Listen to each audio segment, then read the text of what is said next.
মেশিনের ঘূর্ণনে তৈরি হচ্ছে বিশ্বের অন্যতম দামি রং। এই রঙের দাম এতই বেশি যে মাত্র 1 লিটারের দামই হতে পারে 1 লাখ টাকারও বেশি। এই রং দিয়েই ক্যানভাসে নিপুণ সব চিত্র ফুটিয়ে তুলতেন লিওনার্দো দা ভিঞ্চির মতো বিখ্যাত চিত্রশিল্পীরা।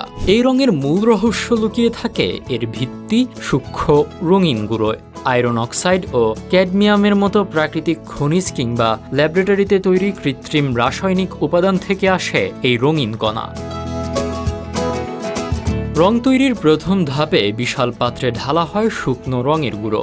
এরপর এর সাথে নির্দিষ্ট পরিমাণে মেশানো হয় তিসির তেল। প্রাথমিক মেশানোর পর মিশ্রণটি কিছুটা দানাদার থাকে। দানাদার মিশ্রণটিকে মসৃণ করতে ব্যবহার করা হয় গোলাকার স্টিলের বল।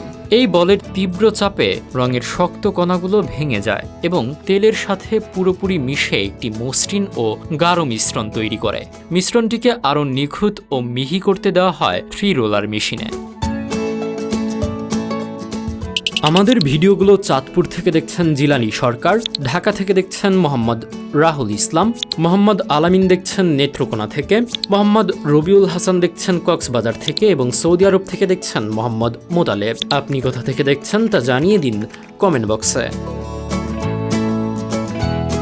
রং তৈরি হওয়ার পর ল্যাবরেটরিতে এর গুণগত মান পরীক্ষা করা হয়। তারপর রঙগুলোকে ছোট ছোট টিনের কৌটায় ভরে ঢাকনা শক্তভাবে সিল করে দেওয়া হয়। বিশ্ববাজারে প্রতি লিটার অয়েল পেইন্টের দাম $285 থেকে $1000 পর্যন্ত হয়ে থাকে, যা বাংলাদেশি মুদ্রায় 35,000 থেকে 1,22,000 টাকা। বাংলাদেশে ছবি আঁকার পাশাপাশি বিভিন্ন 5 স্টার হোটেল ও কর্পোরেট অফিসের দেয়াল সাজাতেও এই অয়েল পেইন্টের ব্যবহার দেখা যায়।